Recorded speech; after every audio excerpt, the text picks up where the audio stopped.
ಸರ್ಕಾರ ಹಲವಾರು ಡೆಡ್ಲೈನ್ಗಳನ್ನು ಕೊಡ್ತಾ ಇದೆ. ಡೆಡ್ಲೈನ್ಗಳು ಡೆಡ್ ಆಗ್ತಿದ್ದಾವೆ ಹೊರತು ಅವೇ ಸಾಯ್ತಿದ್ದಾವೆ ಹೊರತು ಅಭಿವೃದ್ಧಿ ಆಗ್ತಾ ಇದೆ. ಬೆಂಗಳೂರಿನ ರಸ್ತೆಗಳಲ್ಲಿ ಬಿದ್ದು, ಸ್ಕೂಟರಲ್ಲಿ ಬಿದ್ದು 6ಕ್ಕಿಂತ ಹೆಚ್ಚು ಜನ ಮರಣವನ್ನಪ್ಪಿದ್ದಾರೆ. ಸತ್ತವರಿಗೆ ಯಾರು ಹೊಣೆ?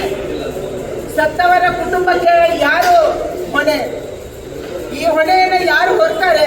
ಇದರಲ್ಲಿ ಯಾರಿಗೂ ಜವಾಬ್ದಾರಿ ಇಲ್ಲ. ಅತ್ಯಂತ ದುರ್ವ್ಯವಹಾರವನ್ನ ರಾಜ್ಯ ಸರ್ಕಾರ ಮಾಡ್ತಾ ಇದೆ, ನಮ್ಮ ಮಂತ್ರಿಗಳು ಮಾಡ್ತಾ ಇದ್ದಾರೆ.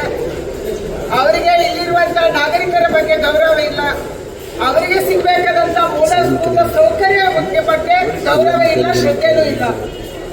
ಕೇವಲ ಹಣ ಮಾಡಬೇಕು, ಕೇವಲ ಪ್ರಚಾರ ತಗೋಬೇಕು, ಕೇವಲ ಕುರ್ಚಿ ಹಿಡಿಬೇಕು, ಅಧಿಕಾರವನ್ನ ಉಳಿಸ್ಕೋಬೇಕು, ಅಧಿಕಾರವನ್ನ ಕಿತ್ಕೋಬೇಕು.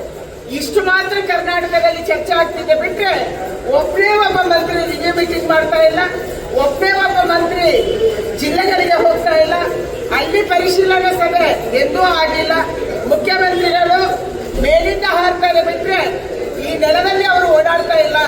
ಇದು ಈ ಪರಿಸ್ಥಿತಿ. ಅದಕ್ಕಾಗಿ ಬೆಂಗಳೂರಿನ ಗುಂಡಿಗಳಿಂದ ಇವತ್ತು ಪರಿತಪಿಸ್ತಾ ಇರುವಂತವರು ಇಲ್ಲಿಯ ನಾಗರಿಕರು, ಇಲ್ಲಿ ಕೆಲಸ ಮಾಡುವಂತ ಉದ್ಯೋಗಿಗಳು, ಇಲ್ಲಿರುವಂತ ಉದ್ಯಮಿಗಳು, ಇವರೆಲ್ಲರೂ ಕೂಡ ಇವತ್ತು ಬೇಸತ್ತಿದ್ದಾರೆ, ಪರಿತಪಿಸಿದ್ದಾರೆ.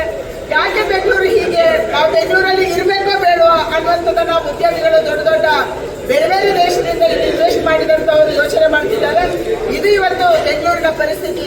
ನಮ್ಮ ಉದ್ಯಾನವನ ಬೆಂಗಳೂರು, ನಾವು ಹೆಮ್ಮೆ ಪಡುವಂತ ಬೆಂಗಳೂರು ಇವತ್ತು ಗುಂಡಿಗಳ ಬೆಂಗಳೂರು ಆಗಿದೆ.